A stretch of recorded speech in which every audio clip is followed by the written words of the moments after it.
Good morning बच्चों. All right. So let's start our next lecture of determinant. ठीक है बच्चों, आज हम लोग जो डिटरमिनेंट्स में पढ़ने वाले हैं बेसिकली ये स्पेशली आपको जे एडवांस के लिए हेल्पफुल होगा. मतलब ये जो टॉपिक्स आज का है प्रोडक्ट ऑफ टू डिटरमिनेंट या मल्टीप्लिकेशन ऑफ डिटरमिनेंट, ठीक है ना, उसके बेस पर एक उसके बहुत इंपॉर्टेंट प्रॉपर्टीज हैं जिससे क्वेश्चंस एडवांस में आते हैं उस कंसेप्ट से रिलेटेड, ठीक है ना. तो वो भी अपन देखेंगे. दूसरी चीज़ क्या है कि आज अपन इस चीज़ों को कंक्लूड भी करेंगे, ठीक है ना, कि आज जो अपना डिटरमिनेंट चलेगा ये सारी चीज़ें लगभग आज के लेक्चर में मैं इसको कंक्लूड कर दूंगा. बस एक टॉपिक बचेगा सिस्टम ऑफ लीनियर इक्वेशंस जो डिटरमिनेंट मेथड से क्रैमर रूल से सॉल्व करते हैं. उसको अपन we will see our next topic जो मैं पढ़ाऊंगा मैट्रिक्स, उसमें एक साथ ही हम लोग सिस्टम ऑफ लीनियर इक्वेशन देखेंगे. उसमें मैट्रिक्स मेथड और डिटरमिनेंट मेथड दोनों एक साथ ही वहीं पर मैं बताऊंगा. बराबर है. ऑलराइट, चलो स्टार्ट करते हैं.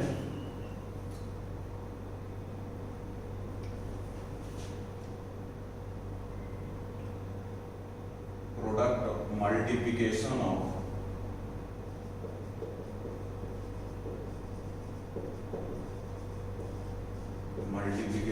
डिटरमिनेंट.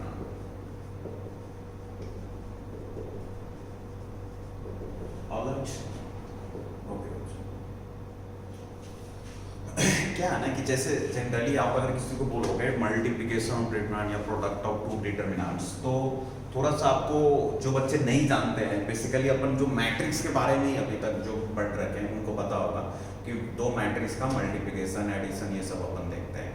डिटरमिनेंट में तो कोई ऐसा टर्म आते नहीं है, लेकिन फिर भी अपन इसको क्यों पढ़ते हैं? बिकॉज इसके बेस पर अपन मल्टीप्लिकेशन ऑफ टू डिटरमिनेंट का यूज करके एक बहुत ही इंपॉर्टेंट को फैक्टर से रिलेट करके प्रॉपर्टीज होती है उसको अपन प्रूव करेंगे, ठीक है ना.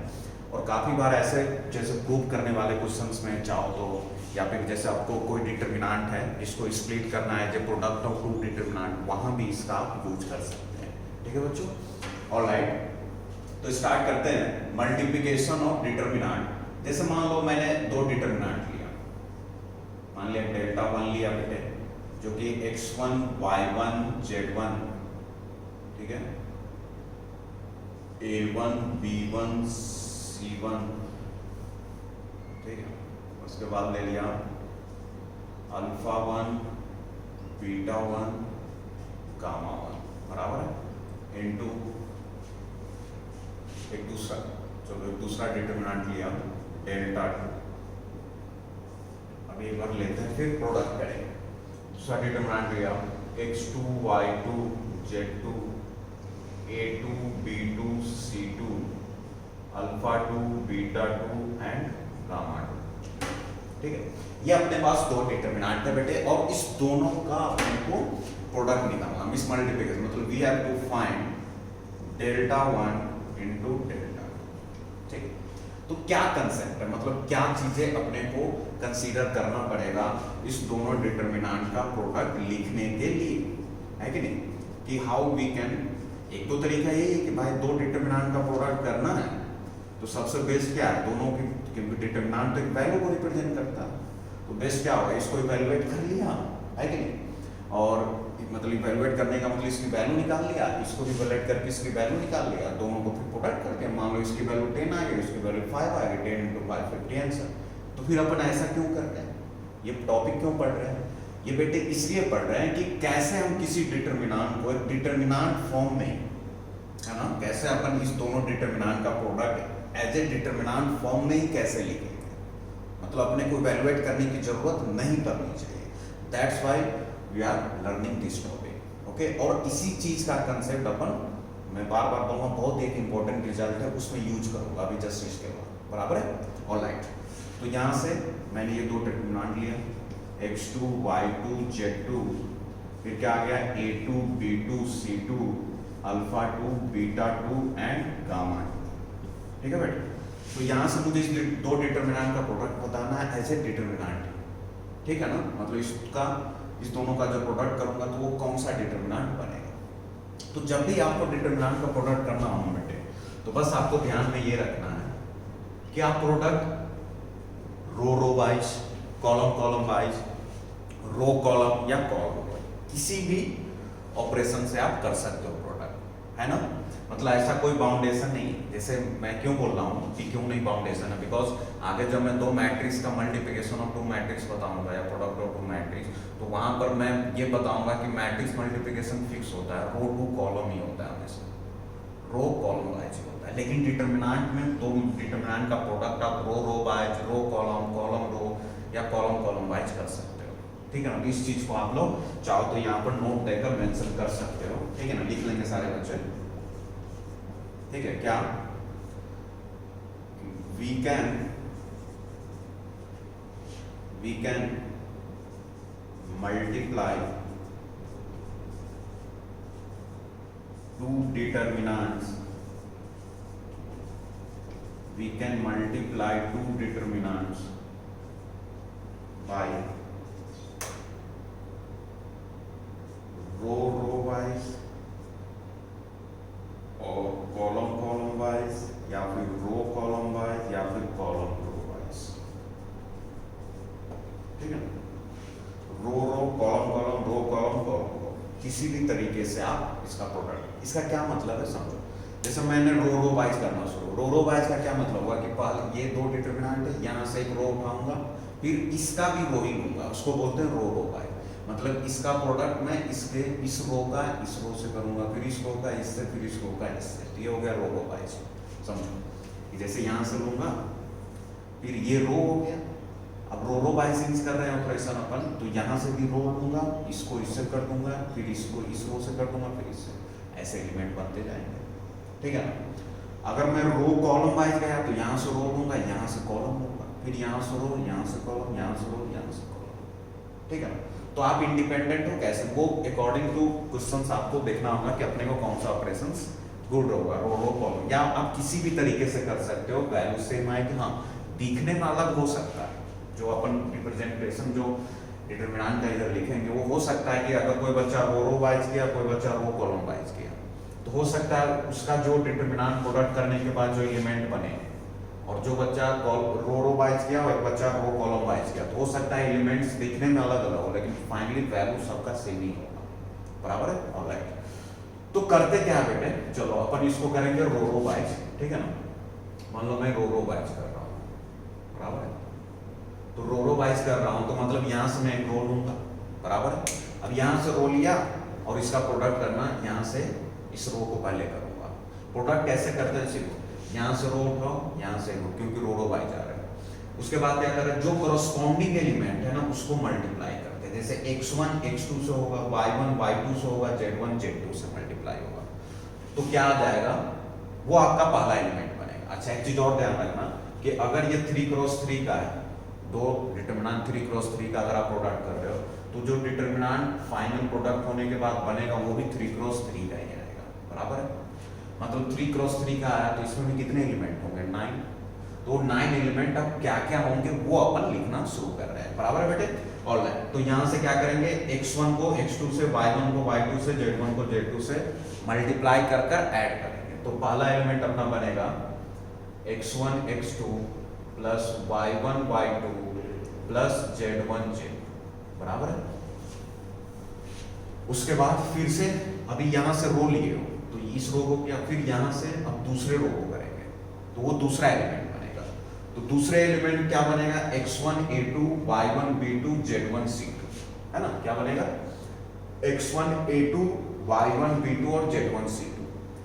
अब यहां पर एक और चीज है कि अब उसको लिखेंगे कहाँ, कि सर रो वाइज ही लिखेंगे या फिर कॉलम वाइज भी लिख सकते हैं। तो आप चाहो रो वाइज लिखो या कॉलम वाइज। जैसे अपन इसको मल्टीप्लाई कर चुके हैं, दूसरे रो को कर रहे हैं, तो दूसरा रो का जो मल्टीप्लाई होने के बाद, ठीक है, जो एलिमेंट्स बनेगा वो या तो आप यहां भी लिख सकते हो या यहां भी लिख सकते हो, इंडिपेंडेंट है। लेकिन अगर आपने यहां लिख दिया तो फिर आपको रो वाइज ही चलना पड़ जाएगा, या फिर अगर आपने यहां ले लिया उस दूसरे एलिमेंट को तो फिर आपको कॉलम वाइज ही सारा करना पड़ जाएगा, मतलब तब फिक्स हो जाएगा। अभी एक एलिमेंट लिखने के बाद अभी फिक्स नहीं हुआ कि मुझे रो वाइज चलना है या कॉलम वाइज, लेकिन दूसरा एलिमेंट अगर मैं यहां लिख लिया तो फिर मुझे रो वाइज ही चलना पड़ जाएगा। या फिर अगर मैं दूसरा एलिमेंट यहां लिख लिया तो फिर मुझे ऐसे कॉलम 3 बनाना पड़ेगा, 3 एलिमेंट इस कॉलम में लिखना पड़ेगा, फिर कॉलम वाइज, फिर 3, फिर कॉलम वाइज, ऐसे ही चलना पड़ जाएगा। अगर रो वाइज कर दिया तो फिर ऐसे रो वाइज ही चलना पड़ जाएगा। बराबर है, ऑलराइट। तो यहां से चीजें मैं मान लो कि मैं रो वाइज ही चल रहा हूं, तो मैं दूसरा एलिमेंट क्या हो जाएगा x1 a2, तो x1 a2, फिर क्या आएगा y plus y1 b2 plus z1 c2, ये दूसरा एलिमेंट हो गया, ये एक एलिमेंट, ये दूसरा एलिमेंट, और तीसरा एलिमेंट क्या होगा फर्स्ट होगा, इसको अब इससे करो मल्टीप्लाई, तो क्या आ जाएगा x1 अल्फा 2 है ना, x1 alpha 2 y1 beta 2 plus z1 gamma 2, बराबर है बेटे। तो ये अपना एक रो कंप्लीट हो गया है कि नहीं। उसके बाद तो दूसरे रो में आ गया, तो दूसरे रो में जाना, तो यहां से दूसरे रो का एलिमेंट लूंगा, फिर इसको इससे करूंगा, इससे करूंगा, इससे करूंगा, करो। तो जब a1 b1 c1 इससे होगा तो क्या आ जाएगा a1 x2 plus b1 y2 plus c1 z2। Alright, मैं फिर बोल रहा हूँ बेटे, ये थोड़ा सा दिखने में लेंदी और थोड़ा सा एज ए टफ माना जाता है, बट मैं स्टिल बोल रहा हूँ जो बच्चा स्पेशली मेंस के लिए या कोर्स के लिए पढ़ रहे हैं उनको कोई जरूरत नहीं है इस टॉपिक्स को देखने या लर्न करने की। मैं बोल रहा हूँ आप अभी तक जितना पढ़े हो बहुत सफिशिएंट है, ठीक है। हाँ, लेकिन जो बच्चे एडवांस के लिए है थोड़ा सा मैं चाहता हूँ उनके लिए कभी कभी हो सकता है जरूरत पड़ जाए, तो चीज़ों को अपने को जानना चाहिए। वैसे भी जो इम्पोर्टेंट रिजल्ट बताते हैं, मैं बार बार बोला इम्पोर्टेंट रिजल्ट क्योंकि वो इम्पोर्टेंट है, ठीक है। तो क्या है कि फिर उसको प्रूव करने में मैं इसका हेल्प लेने वाला हूँ, तो आपको थोड़ा सा अभी लर्न कर लो कि कैसे करते हैं। तो क्या आ जाएगा a1 x2 b1 y2 c1 z2, ये हो गया। फिर दूसरा एलिमेंट आप लोग लिख लोगे खुद से, है ना, दूसरा एलिमेंट यहाँ लिखना, फिर तीसरा यहाँ, है ना, कंप्लीट कर लोगे या मैं कर दूँ, है ना, कर लोगे आप लोग। We are not going to waste time, ठीक है ना। दूसरा एलिमेंट कैसे लिखोगे, इसको मल्टीप्लाई करो तो क्या आ जाएगा a1 a2 plus b1 b2 plus c1 c2। देखो a1 a2 b1 b2 c1 c2। फिर तीसरा कैसे आएगा a1 अल्फा 2, ठीक है ना, a1 अल्फा 2 फिर plus b1 beta 2 plus c1 gamma 2, बराबर है। ये रो मैं आपके लिए छोड़ रहा हूँ ऐसे होमवर्क, ठीक है, आपको कंप्लीट करना है, कुछ नहीं, यहाँ से एक रो उठाना, फिर इस चीजों को मल्टीप्लाई करके इधर लिखने का, बराबर है बेटे, ऑलराइट। तो ये था बेटे मल्टीप्लिकेशन ऑफ टू डिटरमिनेंट कैसे करते हैं उसके कंसेप्ट, बराबर है, ऑलराइट। तो जो मैं अब इंपॉर्टेंट रिजल्ट बताने वाला हूँ, ठीक है ना, उसको देखते हैं बेटे, ठीक है ना।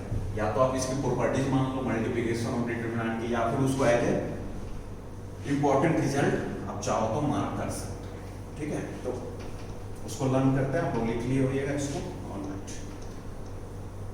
चलो बेटे, तो क्या है देखेंगे, ये इंपॉर्टेंट रिजल्ट है, ठीक है।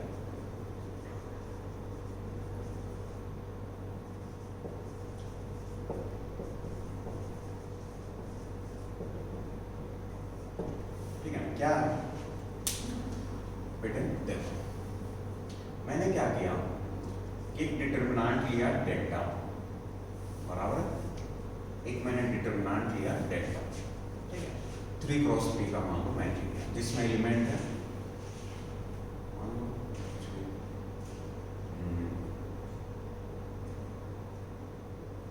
मैंने ले लिया, चलो लेट लेना a11 a12 a1, ठीक है। फिर ले लिया a21 a22 a23 a31 a32 a3, ये अपना 3 क्रॉस 3 का डिटरमिनेंट, बराबर है बेटे, ध्यान से समझना, बहुत इंपॉर्टेंट है। तो ये अपना डिटरमिनेंट हो गया। अब मैं क्या किया कि एक नया डिटरमिनेंट बनाया डेल्टा सी करके, ठीक है। डेल्टा सी मैं इसलिए बोल रहा हूं इसको क्योंकि ये सी आपको थोड़ा सा रिमाइंड कराएगा, ऐसे आप कुछ भी ले सकते हैं, ऐसा कोई जरूरी नहीं है कि आप डेल्टा सी लो।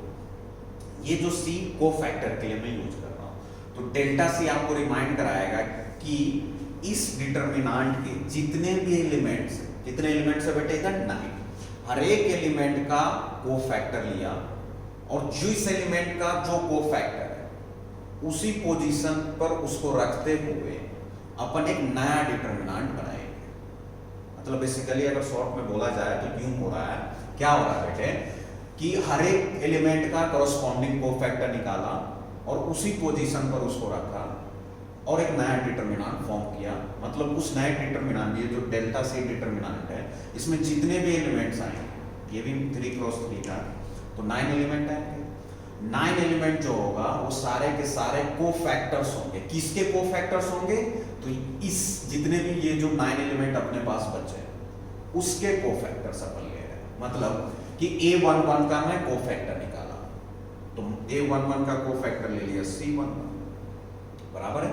फिर A12, तो A12 का कोफैक्टर C12, फिर A13 का C13, तो इसका कोफैक्टर C11 है ना, इसका कोफैक्टर C12, इसका कोफैक्टर C13, तो उसी पोजीशन पर लिखा। ऐसा नहीं कि C11 को इधर लिख दिया। A11 का जो कोफैक्टर है C11, तो जो A11 का पोजीशन था उसी पोजीशन पर C11 को लिया। A12 का जो कोफैक्टर है C12, उसी पोजीशन पर उसको रखा, बराबर है। सिमिलरली सबका कोफैक्टर से एक नया डिटरमिनेंट बना, तो क्या आ जाएगा? A21 का C21, फिर C22, फिर C23, फिर इसका कोफैक्टर C31, C32, C33, बराबर है बेटे। तो एक नया डिटरमिनेंट अपने पास फॉर्म हो गया। उस नए डिटरमिनेंट में क्या बेटे? सारे के सारे एलिमेंट क्या कोफैक्टर्स है। किसके कोफैक्टर? तो जो पहले अपने को डिटरमिनेंट पता था उसके कोफैक्टर्स। ऑलराइट, तो मतलब क्या है? देखो ध्यान से यहाँ पे, तो ये चीज अपने पास आ गई। अब करने मैं क्या जा रहा हूं? अब मैं जो नया डिटरमिनेंट आया कोफैक्टर से और जो पहले एलिमेंट्स का पहला डिटरमिनेंट था, दोनों का मैं प्रोडक्ट कर रहा हूं। तो अपने को क्या मिलेगा? देखो ध्यान से, now consider delta into delta C, बराबर है। इस दोनों का प्रोडक्ट कर रहा हूं, तो क्या आ जाएगा? देखो ध्यान से, ये हो जाएगा, चलो मैं पहले डेल्टा सी को ही लिख रहा हूं, तो क्या आ जाएगा? C11, C12, C13, C21, C22, C23, C31, C32, C33, यहाँ पे into A11, A12, A13, A21, A22, A23, A31, A32 और A33। एक चीज यहाँ पर मेंशन कर लो, किसी बच्चे को अगर कंफ्यूजन है तो यहाँ पे जो C11, C12, C13 बता क्या रहा है लिख लो चाहो आप। वेयर मैं IJ की फॉर्म में CIJ क्या है? कोफैक्टर ऑफ AIJ, ठीक है। इस चीज को चाहो तो आप मेंशन कर लो ताकि आपको आइडिया लगे कि C11 बेसिकली कोफैक्टर है A11। ऑलराइट, तो अब इस दोनों को प्रोडक्ट करना है बेटे। तो अभी प्रोडक्ट करना अपन ने सीखा दो डिटरमिनेंट का, तो कैसे करेंगे? चलो शुरू करते हैं। तो आप रो बाय किसी बाय जा सकते हैं, तो मैंने क्या किया? रो बाय जी शुरू किया, ठीक है। तो रो बाय, तो यहां से पहला रो उठाया, बराबर है। यहां से पहला रो उठाया मैं, ये अपना हो गया। अब मैं इसको क्या करूंगा? इस रो से और इस तीनों से करूंगा मल्टीप्लाई। तो चलो, तो पहला एलिमेंट क्या बनेगा देखते हैं। C11 A11 से होगा, तो क्या आ जाएगा? C11 into A11 plus C12 A12 से हो जाएगा प्लस C13 A13 से हो जाएगा। होगा या नहीं? ये अपना पहला एलिमेंट आ गया। फिर इसको किया तो दूसरा एलिमेंट आएगा क्या? C11 into A21 plus C12 into A22 into C13 into A23, ये आ गया। ऑलराइट, फिर तीसरा क्या आ जाएगा? इसको इससे मल्टीप्लाई करेंगे तो क्या बनेगा बेटे? C11 into A31 plus C12 into A32 plus C13 into A33, ये आ गया। तो ये अपने पहले रो के एलिमेंट हो गए। ऑलराइट, अब चीजों को मैं एक बार और देखा ध्यान से, तो मुझे क्या दिखा, ठीक है ना? जो बच्चे जानते होंगे, जिनको प्रॉपर्टीज याद आ रही होगी, अपन ने आई थिंक फर्स्ट या सेकंड लेक्चर में उसको बताया था। क्या बताया था मैंने? कि बेटे जो डिटरमिनेंट्स होते हैं वो इवैल्यूएट बेसिकली वो कौन सी वैल्यू को बताता है। तो वो क्या बताता है कि आप एक एलिमेंट लो किसी रो का या किसी कॉलम का, ठीक है, सारे एलिमेंट ले लिया, उसके सारे एलिमेंट्स के, मान लो किसी रो, एक रो वन का मैं सारा एलिमेंट ले लिया, उस रो वन के जितने एलिमेंट्स उसके कॉरस्पॉन्डिंग कोफैक्टर निकालते हैं।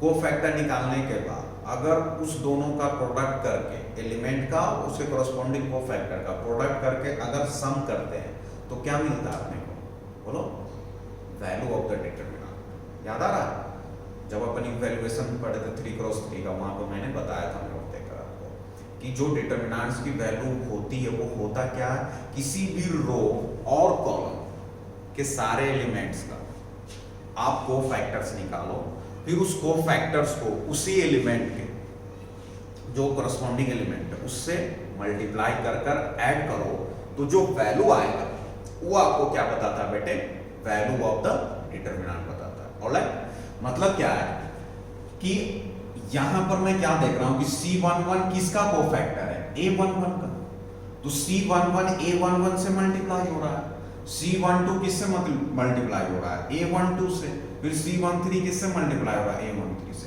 तो मैं क्या इस पूरे वैल्यू को, है ना, ये जो आएगा वो बेसिकली क्या आएगा, वैल्यू ऑफ द डिटरमिनेंट लिख सकता हूं या नहीं लिख सकता हूं, बताओ। तो किस डिटरमिनेंट की वैल्यू, तो जो डेल्टा डिटरमिनेंट अपन लिए थे इसी की वैल्यू को ये पता है। कोई तुमसे पूछेगा इसकी वैल्यू बताओ, तो तुम क्या करोगे, कोई रो 1 या रो 2 या कॉलम 1 कॉलम 2 उठाओगे, फिर उसके बाद उसके कोफैक्टर निकालोगे, मल्टीप्लाई कर कर ऐड कर दोगे। तो यहां भी तो वही चीज हो रहा है बेटे, हो रहा है या नहीं हो रहा है, बोलो। यहां भी तो वही चीज हो रहा है, A11 का कोफैक्टर C11, A12 का कोफैक्टर C12, A13 का कोफैक्टर C13 और मल्टीप्लाई होकर ऐड हो रहा है। मतलब ये किसकी वैल्यू बतानी चाहिए, इसी डिटरमिनेंट की वैल्यू आनी चाहिए या नहीं आनी चाहिए, आनी चाहिए। मतलब क्या कि ये डेल्टा होगा या नहीं होगा, होगा।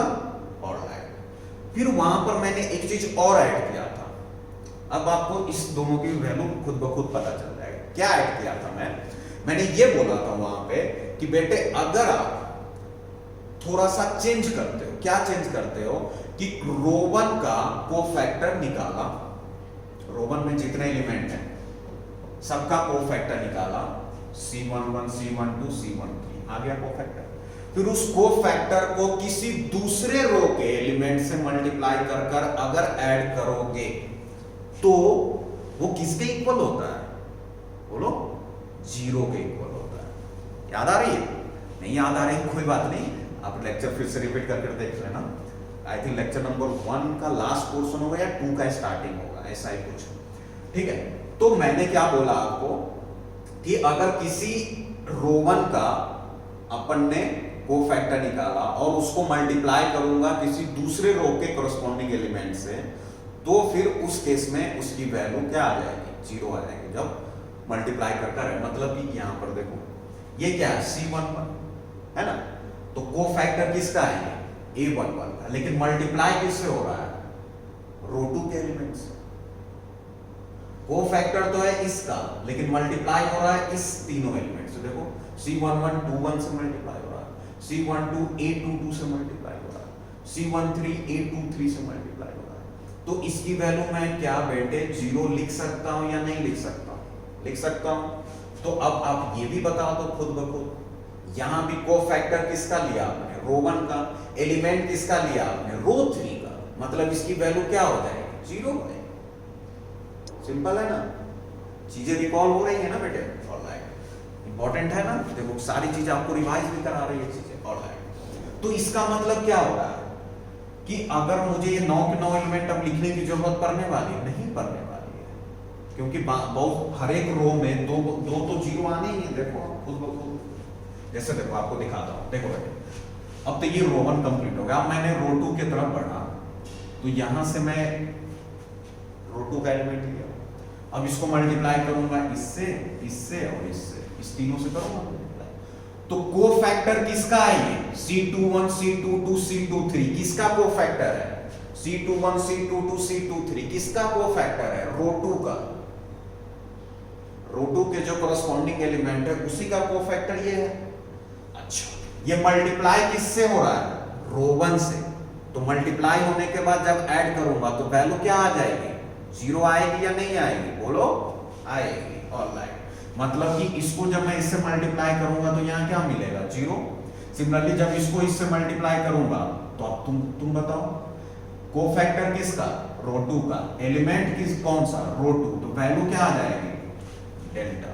डेल्टा क्या है इस डिटरमिनेंट की वैल्यू, उसके बराबर है। फिर आगे बढ़ते हैं, कोफैक्टर किसका, रो 2 का, एलिमेंट कौन सा, रो 3, वैल्यू क्या आ जाएगी 0। आएगी या नहीं आएगी, आएगी। चलो बहुत बढ़िया। अब रो 3 पर आते हैं, रो 3 लिया, इसको मल्टीप्लाई, कोफैक्टर किसका, रो 3 का, एलिमेंट कौन लिया, रो 1 का, वैल्यू क्या आ जाएगी 0। फिर कोफैक्टर के अनुसार रो 3 का, एलिमेंट कौन सा, रो 2, वैल्यू क्या आ जाएगी 0। फिर यहां से आगे बढ़ो, कोफैक्टर किसका, रो 3 का, एलिमेंट्स कौन सा, रो 3, तो वैल्यू क्या आ जाएगी डेल्टा। क्लियर हो रहा है? ऑलराइट, तो मतलब क्या हो रहा है कि मैं देख क्या रहा हूं यहां पर कि भाई जो डायगोनल एलिमेंट है, जो डायगोनल मैं बता चुका हूं, डिटरमिनेंट का स्टार्टिंग बताया था, ये वाला जो एलिमेंट्स होते हैं बेटे, एक्चुअली मैं थोड़ा ऐसे लिख रहा हूं, चलो यहां लिखता हूं, ठीक है। ये जो सारे एलिमेंट्स होते हैं यही तो डायगोनल एलिमेंट ऑफ डिटरमिनेंट होता है। स्टार्टिंग लेक्चर में इंट्रोडक्शन जब बता रहा था उसी time, lecture I think lecture number 1 है, तो यही डायगोनल है। अब ये डायगोनल एलिमेंट ही सिर्फ आपको दिख रहा है कि इस दोनों को मल्टीप्लाई करने के बाद, बाकी जो डायगोनल एलिमेंट को छोड़कर जो ऑफ डायगोनल एलिमेंट है वो सारे के सारे क्या है 0 आ रहे हैं, आ रहे हैं या नहीं आ रहे हैं। मतलब हो क्या रहा है बेटे, अगर मैं किसी डायगोनल मतलब कि ऐसा डिटरमिनेंट जिसमें सिर्फ डायगोनल एलिमेंट, उसकी वैल्यू आप इवैल्यूएट, जैसे देखो एक छोटा सा एग्जांपल बताता हूं आपको। जैसे मान लो कि अपने पास डेल्टा है और इसमें कोई मान लो 1 0 0 एंड 0 2 0 0 0 3, यह है, इसमें सिर्फ डायगोनल एलिमेंट है इस डिटरमिनेंट पे, मतलब एलिमेंट तो है बाकी डायगोनल एलिमेंट को छोड़ दे तो सब क्या है 0 है। ऑलराइट, तो इसकी वैल्यू बतानी तो बहुत सिंपल है, किसी भी रो कॉलम के लॉन्ग चल रहे हो तो मान लो हम इसी के लॉन्ग गया तो इसकी वैल्यू क्या हो जाएगी, पहला एलिमेंट 1 प्लस के साथ आएगा इनटू ये रो ये कॉलम फिनिश, तो क्या बच जाएगा 2 0 0 3, वैसे मुझे लिखना नहीं चाहिए डायरेक्ट। फिर क्या आ जाएगा 1 इंटू इस दोनों को मल्टीप्लाई करो, फिर क्या आ जाएगा 2 इंटू 3 माइनस का 0, ये 0 हो जाएगा।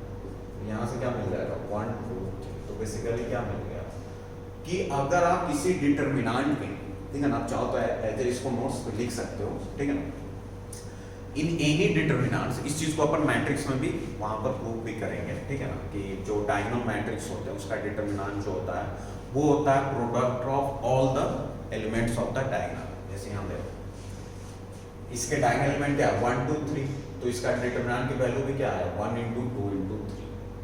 समझ में आ रही चीजें, मतलब क्या है कि अगर किसी भी डिटरमिनेंट में सिर्फ डायगोनल एलिमेंट है, अगर आपको उसकी वैल्यू निकालने के लिए बोला जाए तो आपको कुछ करने की जरूरत नहीं है, बस क्या करना है जो भी डायगोनल एलिमेंट्स है सबको प्रोडक्ट कर दो, वही उसकी वैल्यू हो जाएगी। खुद देख लो ना, है ना, यहाँ से प्रूफ भी हो रहा है। ऑलराइट, इसको और जनरलाइज वर्जन में मैट्रिक्स में भी करेंगे जब डायगोनल मैट्रिक्स बताऊंगा वहां। ऑलराइट, तो यहाँ पर क्या होगा, अगर मुझे इसकी वैल्यू निकालनी है वैसे आप खुद देख सकते हो, ये डेल्टा है, ये 0 0 है, ठीक है ना, मतलब आपके पास ये आ गया डेल्टा 0 0 0 डेल्टा 0 0 0 डेल्टा। ऑलराइट, तो सिर्फ डायगोनल एलिमेंट बचे, इसकी वैल्यू क्या हो जाएगी, आप किसी भी रो कॉलम के लॉन्ग एक्सपेंड करो तो डेल्टा, ये delta into delta, delta square, ये तो 0 ही, तो डेल्टा इंटू डेल्टा स्क्वायर क्या आ जाएगा डेल्टा के बराबर। ऑलराइट बेटे, मतलब क्या होगा, अपने पास एक छोटा सा रिजल्ट आया कि अगर मैं किसी डिटरमिनेंट को डेल्टा था उसके कोफैक्टर से डिटरमिनेंट बनाया और जब उस दोनों को मल्टीप्लाई किया तो क्या हो जाएगा डेल्टा क्यू आया। या डिटरमिनेंट कितने ऑर्डर का था 3 क्रॉस 3 का, इसलिए मैं मेंशन कर रहा हूं, ध्यान देना। अब इसको जनरलाइज करने को तो डेल्टा इंटू डेल्टा सी की वैल्यू क्या आ गई डेल्टा क्यू, तो मैं बोल सकता हूं कि अगर डेल्टा 0 नहीं है तो डेल्टा सी क्या हो जाएगा डेल्टा स्क्वायर। बोल सकता हूँ या नहीं बोल सकता, बोल सकता हूँ भाई, ठीक है ना। वैसे वहां पर मैट्रिक्स में जब एक बार और चीजें आएगी ये वहां पर मैं ये भी प्रूव करूंगा डेल्टा जीरो भी हो जाए, मान लो कि अगर डेल्टा जीरो भी तो भी ये रिजल्ट मिलेगा, ठीक है ना। मतलब क्या है कि अगर ये डेल्टा की डिटरमिनेंट की वैल्यू जीरो हो जाए तो कोई नहीं, डिटरमिनेंट की वैल्यू जीरो हो जाए तो यहाँ जीरो आ जाएगा, यहाँ जीरो, सारे जीरो हो जाएंगे, कोई दिक्कत नहीं, फिर आंसर में क्या होगा, जीरो ही आएगा। ऑलराइट, तो आप तो इतना समझो, तो डेल्टा से क्या आ गया, डेल्टा स्क्वायर आ गया। मतलब क्या है कि डेल्टा से अगर डेल्टा स्क्वायर आ रहा है, अब इसी चीज को अगर मैं जनरलाइज करने की कोशिश करूं तो अपने को क्या मिलता है कि अगर 3x3 का डिटरमिनेंट है तो डेल्टा और डेल्टा सी की वैल्यू डेल्टा स्क्वायर आए। तो सिमिलरली, है ना, सिमिलरली, ठीक है ना, अब तक देख सकते हो, खुद वेरीफाई कर सकते हो कि अगर डिटरमिनेंट का ऑर्डर 2x2 होता, ठीक है, तो उस केस में डेल्टा इंटू डेल्टा सी क्या आता, ये डेल्टा इंटू डेल्टा सी, देखो 3x3 था तो डेल्टा इंटू डेल्टा सी क्या आ गया, डेल्टा की पावर 3, तो डेल्टा इंटू डेल्टा सी क्या आता है, डेल्टा स्क्वायर, तो डेल्टा सी किसके बराबर होता है, डेल्टा के। सिमिलरली अगर 4x4 होता तो डेल्टा इंटू डेल्टा सी क्या आता, डेल्टा की पावर 4 आता है कि नहीं।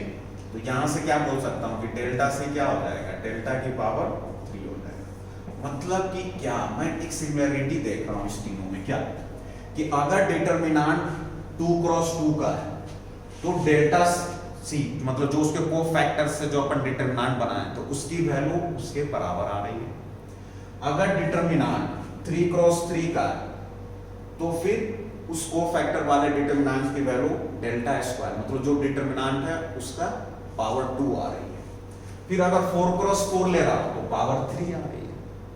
तो क्या होगा, 2x2 में पावर 1 एक कम गया, 3x3 में पावर 2 हो गया, 4x4 में पावर 3 आ रहा है। तो सिमिलरली अगर बेटे मैं ऐसे चलता जाऊं तो अगर मैं n ऑर्डर का डिटरमिनेंट लिया n क्रॉस n का, तो उस केस में मुझे क्या मिलेगा, तो उस केस में आपको डेल्टा सी की वैल्यू डेल्टा की पावर n-1 की मिलेगी या नहीं मिलेगी, बोलो, वेयर n क्या है, ऑर्डर ऑफ द डिटरमिनेंट। समझ में आ रही चीज। तो यही एक इंपॉर्टेंट रिजल्ट है बेटे जो कि आपको ध्यान में रखना है, क्या कि अगर कोई डिटरमिनेंट है n क्रॉस n का, उसके सारे एलिमेंट का कोफैक्टर निकाला, फिर एक नया डिटरमिनेंट उसी कोफैक्टर से बनाया, तो उस जो कोफैक्टर वाले डिटरमिनेंट की जो वैल्यू अपने को इवैल्यूएट करने की जरूरत नहीं है, वो वैल्यू अगर आपको डिटरमिनेंट की वैल्यू पता है तो उसके जितने ऑर्डर का है, मान लो n ऑर्डर का है तो उसका n-1 पावर कर दो। जैसे देखो 4 का था तो 3 हो गया, 2 का था तो 1 हो गया, 3 का तो पावर 2 आ गया। चीजें क्लियर हो रही है या नहीं हो रही है, ऑलराइट। तो इसको ध्यान रखेंगे। इस पर एक एग्जांपल लेते हैं और चीजें आपको क्लियर करने के लिए एक छोटा सा एग्जांपल लेते हैं, फिर इसको कंक्लूड करते हैं, ऑलराइट। तो आप इसको लिख लेंगे एक बार,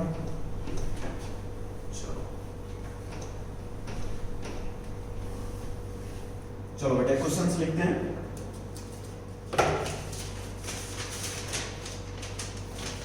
देखो, if 1x x square 1 x square 1x is equals to 3, then find the value of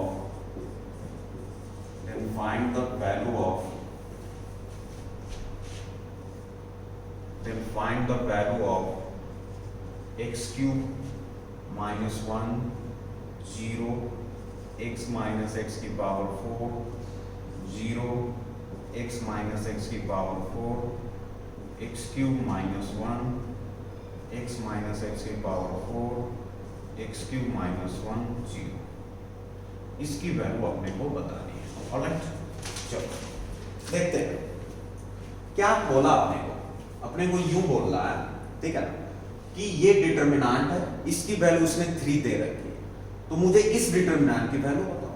पूछ सकता है, ऐसे क्वेश्चन आ सकते हैं, जनरली एडवांस में आएंगे तो करना क्या रहा है।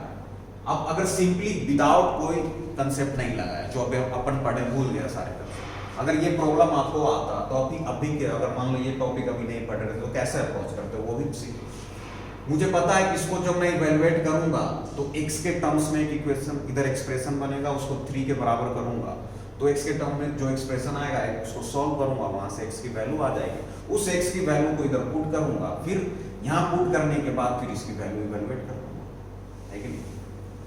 बराबर है? तो थोड़ा सा नहीं लग रहा आपको? लिटिल बिट टफ है और लेंथी भी है।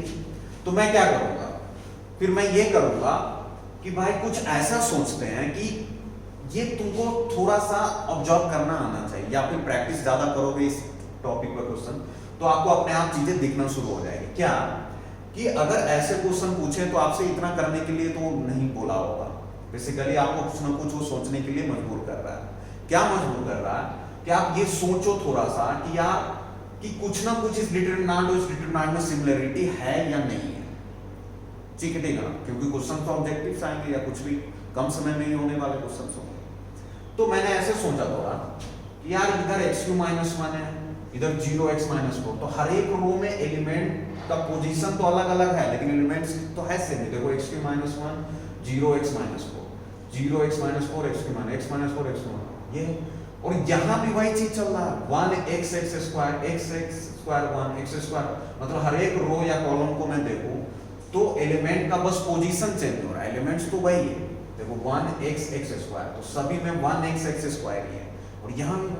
तो फिर एक सेकंड के लिए मैं सोचा थोड़ा सा कि यार ये कहीं ना कहीं किसी चीज का कुछ बन तो नहीं रहा किसी एलिमेंट का, तो एक बार जरूर चेक करना है। अगर नहीं होगा कोफैक्टर फिर अपना दूसरा जो मेथड पहले बता चुका हूँ वो अप्लाई कर देंगे। अगर कोफैक्टर्स बन रहा है तो फिर अपन ये यूज कर लेंगे, है कि नहीं? वैसे यहाँ तो बनेगा ही बिकॉज इसी टॉपिक के अंडर करने का। राइट, चलो तो देखते हैं। तो मैं पहले 1 का कोफैक्टर निकाला, कोफैक्टर निकालना सीख चुके हैं आप लोग, थोड़ा जल्दी जल्दी करते हैं, ठीक है ना? चीजों को माइंड में कैलकुलेट करो। 1 का कोफैक्टर, 1 कितने पोजीशन पर है? 1 1 रो 1 कॉलम 1, तो -1 की पावर याद होगा, मैं याद दिलाता हूँ। Cij क्या होता है? -1 की power i plus j into Mij, where m क्या? Mij माइनर ऑफ Aij, तो ये तो प्लस हो जाएगा, वैसे आपको पता है प्लस माइनस प्लस से होता जाएगा। चलो जरा टेंशन मत। तो ये प्लस के साथ कैसे निकालते हैं? ये रो ये कॉलम को डिलीट किया, बच गया ये, तो x² इंटू x³ और 1 इंटू 1 -1, तो आ गया x³ -1, ठीक है ना? मतलब क्या, देखो अगर मैं इस 1 का मतलब a11 का कोफैक्टर निकाला तो c11 क्या हो जाएगा? -1 की power 1 plus 1 into minor of 1 1, तो -1 की वजह से आपको इतना करने की जरूरत नहीं है, बस एक मैं कर रहा हूँ, बाकी चीजें दिमाग में करना है। तो ये तो प्लस हो गया, तो ये m11 के बाद m11 कैसे निकालते हैं? याद करो माइनर, तो m11 निकालना है तो जिस रो कॉलम का है उसको डिलीट करते हैं, तो रो 1 कॉलम 1, तो रो 1 कॉलम 1 को डिलीट किया, बाकी जो बच गया है उसकी डिटरमिनेंट निकाल लेते हैं। तो इस चारों का डिटरमिनेंट क्या हो जाएगा? x² मतलब ये बराबर होगा x² 1x के, तो यहाँ से ये इंटू माइनस दिस, तो x³ -1 आ गया। ऑलराइट, सिमिलरली आप इसका निकालोगे, देखो इसका निकालो, तो ये माइनस के साथ आएगा, प्लस माइनस प्लस ऐसा अल्टरनेट चलता है, plus minus plus minus plus minus plus minus plus. Alright, तो ये माइनस के साथ आएगा, तो ये डिलीट किया और ये भी डिलीट किया, ध्यान से देखना, ये डिलीट हुआ, ये डिलीट हुआ, बच क्या गया? x1 x²x, ये बचा x1 x²x, मल्टीप्लाई करो x² माइनस x² 0 आ रहा। फिर सिमिलरली इसका एक और निकाल देता हूँ, चलो इसका निकालोगे x² का, तो इसको डिलीट करना होगा इसको, तो ये क्या आ जाएगा? x1 और x² इंटू x², तो क्या आ जाएगा? x माइनस x की पावर 4 आ जाएगा, तो ये आ रहा है।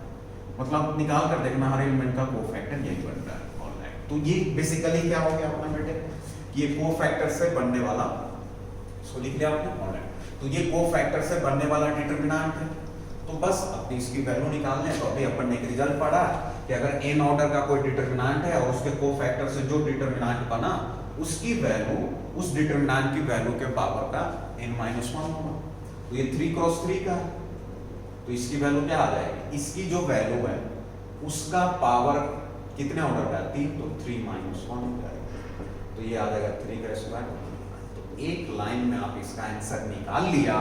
कब क्यों निकाल पाया? बिकॉज अपन ने इस रिजल्ट्स को लर्न किया, इसलिए। एंड इंटरेस्टिंग, ऑलराइट बेटे। तो ये था, यहाँ पर कंक्लूड होता है आपका ये टॉपिक, ऑलराइट, ठीक है ना। उसके बाद मैं एक हो सके तो लेक्चर और लूंगा जिसमें आपका टॉपिक्स यहाँ पर डिटरमिनेंट्स क्लियर है, ठीक है। उसमें मैं आपको और जो कुछ क्वेश्चन दूंगा, फिर उसका मैं प्रैक्टिस कराऊंगा आपको। बेसिकली मैं आपको क्वेश्चन दे दूंगा, आपको क्या करना है, अटेम्प्ट करना, फिर 2-3 दिन दूंगा टाइम, फिर मैं उसको एक लेक्चर में जो उसमें टफ क्वेश्चंस होंगे, जो आपको डाउट्स बनेंगे, उसको मैं डिस्कस करूंगा, ऑलराइट। चलो, थैंक यू।